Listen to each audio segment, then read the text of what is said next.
Mark continues, "Therefore I say to you, what things soever you desire, when you pray, believe that you receive them, and you shall have them."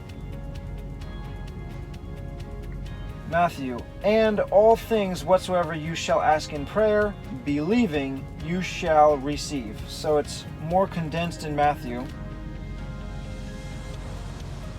Mark has the added statement, "Therefore I say to you."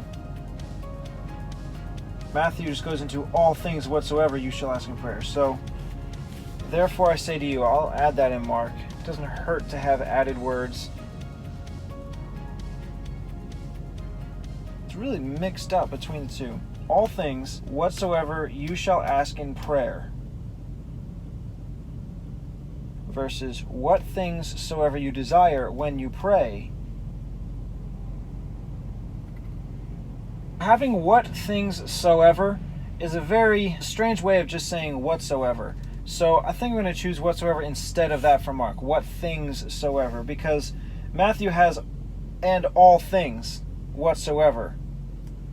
That's way clearer. "All things whatsoever you shall ask in prayer." So I'll add "you desire" after "all things," because "what things," that's how it goes in Mark. So "all things you desire, whatsoever you shall ask in prayer." Okay, that's how I'll start. So I'm going to combine the word "what" and the word "soever" from Mark as if they're one word, whatsoever, because it is one word in Matthew. From both, whatsoever you shall ask in prayer.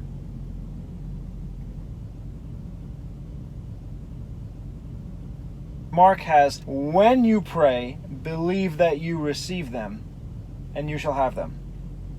I couldn't have that statement like that, "when you pray," if I have "whatsoever" after the comma. I'd have to have it before. "All things you desire whatsoever," pause, "when you pray, believe that you receive them, and you shall have them." I could do that, or I could do it the way Matthew has. "All things you desire," pause, "whatsoever you shall ask in prayer," pause,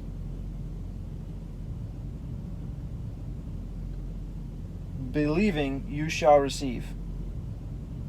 I think because I have "all things" at the beginning of this statement, it would be redundant to have "whatsoever" in the same sentence without even a comma, so I'm going to separate them with a comma. "All things you desire, comma, whatsoever you shall ask in prayer."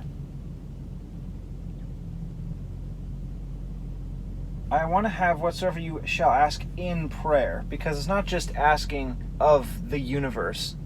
You're asking God. So prayer has to be stated. Whatsoever you ask in prayer. Yeah, and then I can just flow into "believe you shall receive them."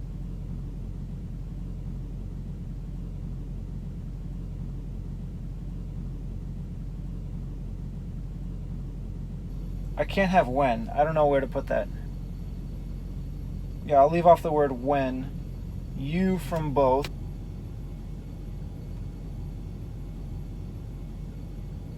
I will say "pray" is both because I can identify "pray" is only in Mark. I'm going to have the word "believe," not "believing," so I have to say it's only Mark. "Believe that you receive." You know what? Mark has "believe that you receive them" in italics, and then the last statement, "and you shall have them." But Matthew ends in "you shall receive." That's just a statement. That's it. You shall receive. So I could have Mark "believe that you receive," and then for Matthew, "and you shall receive." Or I can just combine "you shall" with the last statement and "receive" with the first one.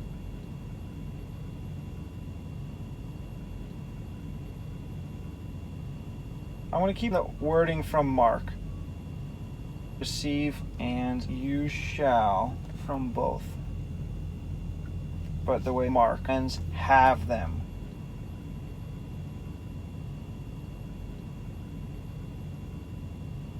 You know, I actually like the way it would have originally gone. Believe that you receive and you shall have, instead of the added them. All things you desire, whatsoever you shall ask in prayer, believe that you receive and you shall have. Because if you say them, I don't know why, for some reason it just seems to limit to physical objects, where all things you desire. Things include gifts like faith, wisdom, creativity, kindness. Yeah, I'm going to take out the them. So the you shall receive, that's how Matthew has. It's in the order of Mark, but the style of Matthew. And that's why I'm taking out those two words. Believe that you receive and you shall have.